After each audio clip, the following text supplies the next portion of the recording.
initial business models sometimes, not to say all the time, are different from the ones that are successful.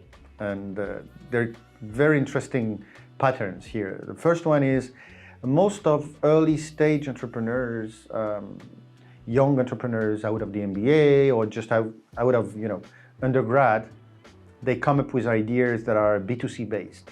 Why? Because they're biased by their own needs and also the whole environment, the hype of startups. It's most of the time it's B2C based.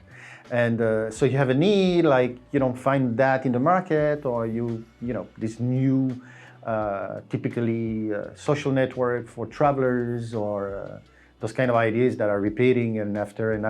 They're always focused on B2C opportunities and needs of the specific people at that time. And what's very interesting is that what you see is that most of the time, this is not the one that receive the service and or the product that has the highest willingness to pay within the value chain. Last mile delivery is a very good example of that. Now we are all living wherever you are. I mean, if you're in the US, it will be DoorDash. If you're in Spain, it's going to be Globo. If you're in Germany, something else, Deliveroo or whatever. This is a service targeted to the satisfaction of the end user. Our life just changed. I mean, we used to call for a pizza once every 2 weeks, and now we spend our time on our smartphone asking for Chinese, Latin, whatever food we want. And we either pay a very low amount of money for the delivery or nothing. And you wonder, but how's that working? I mean, there is no way that company is making money out of €1, $2 I pay for the delivery. So who's paying? Well, the answer is the restaurant. The vendor is paying. But most of those companies, they were not born like this. They were born trying to charge 4, 5, 10 euros to the end user, up to the point that basically people are not ready. You are not ready, I'm not ready to pay that amount of money for a very low average ticket. I mean, asking for a meal of 10 euros and paying 5 or 6 to get it home, it's like 30%, 50% of the total price. It's huge. Now, if it's just 5 or 10% or 0%, then you're happy to have your food delivered. But somebody has to pay the party.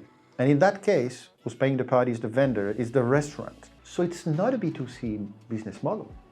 It's a B2B2C, where you need to build the base of users so that the restaurants or the vendors will see that there is enough volume of users so that they will pay a commission for you to bring them in. So it is sought out as a B2C, but at the end of the day, it's a B2B. If you go back in history and just think on the media industry or the newspapers, most of them don't make their money out of the selling of the newspaper, but out of advertising. Again, B2B2C model based on how strong and how effective you are to build the audience.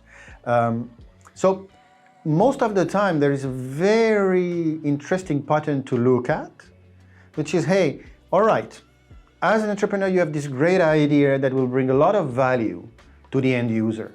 But is the end user along the value chain, the agent, the player, first, that has deep pockets enough to pay for the service, second, has the willingness to pay for you to be existent in that market?